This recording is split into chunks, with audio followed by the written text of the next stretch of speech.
What is good? It's your girl Joy here, and today we are talking about 5 lessons that I've learned after being on my natural hair journey for 7 years. I have been natural actually my whole life per se, but you know, I was getting my hair straight and I had heat damage, and finally in about 2012 I went that natural route and went on my natural hair journey. And the last time I got my hair straightened was in 2013. So I count that as my natural rebirth, the new start of my hair growth journey. So we're gonna talk about all those lessons that I learned along the way. Before we get into those lessons, make sure that you comment down below one lesson you learned on your natural hair journey. I'm gonna give you a couple seconds to go make that comment, and while you're down there, make sure you are subscribing to my channel and putting that notification bell on. And while you're leaving that comment, make sure you check out my free hair growth guide. Yes, a freebie for you just for watching my videos. How nice is that? So you can get my free hair growth guide that will tell you the 7 mistakes that you might be making while growing your natural hair. So go get that and go subscribe and go comment one lesson that you've learned. So the first lesson that I've learned on my natural hair journey is patience. If you are a black woman, you've learned patience just by having your hair. But the natural hair care journey was like such a big test, because I had a goal that I wanted to grow my hair as long as it could possibly grow. That takes patience, because white people hair be growing like, they be cutting their hair off and the next day it's like down their butt. We need patience because it takes years and literally years for you to grow out your hair to, if you're trying to get to like from big chop to shoulder length, or shoulder length to bra strap length, or wherever you're trying to go. Just know it's not gonna happen overnight. So that's one lesson that I learned, and one lesson that I take into account whenever I'm like, ooh, I want to cut my hair really short. I'm like, but you're not gonna be able to come back to this unless it's like 8 years from now. Okay, doesn't take 8 years, maybe like 3. I don't know.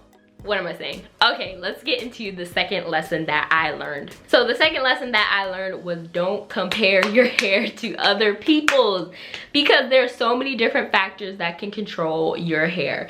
Genetics, your hair type, your hair texture, your porosity, what your products you use, your regimen. Literally so much can control what your hair is doing. So I learned this lesson like very early on, because I was watching twist out videos, and these girls, well, their twist outs was coming out juicy. Like mine's come out juicy, but theirs was like perfect ringlets, coils, and I was like, like, I'm like, their hair is already curly at the beginning, like before they apply any product. They just get out the shower and they're like, it's already curly. I was like, that's when I learned that there's different hair types and you can't compare yourself. Or when people was doing wash and goes and literally washing their hair, putting a dryer to it, and then going out the door, I was like, sis, I need a couple of twists in there or something. A couple days to get my hair together, fluff it, like all that stuff has to happen. So just don't compare yourself to other people. Know that your hair is beautiful in its own way, and that everyone wants something that they don't have. So just embrace you and the most authentic version of yourself. The third lesson I learned is that it's very important to learn what your hair likes and does not like.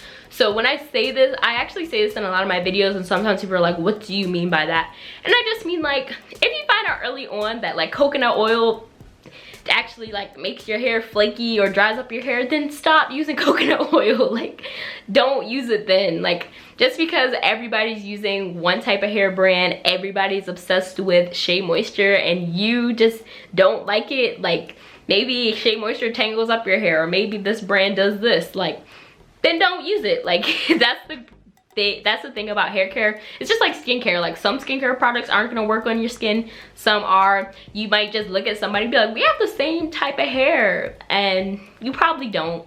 It just looks the same. So learn what your hair likes and doesn't like, and just 10x what it does like. So the fourth lesson I learned after all these years of being natural is it's very important to make sure you're getting trims on your ends, making sure that you have no split ends, no heat damage or permed ends. Just cut it all off. You will be so much better off once you cut off the damage. If you're considering like, oh, like I want to grow out my hair more, just cut it off. Like maybe give yourself a year, but after that, cut it all off, sis, because it looks bad. And once you get a trim, your hair looks so much better and you see it immediately. So the last lesson, number 5, that I learned of being natural for 7 years is to have fun and do what you want. The natural hair community has this obsession with that everyone's hair goal is to have long hair. That's not everyone's hair goal.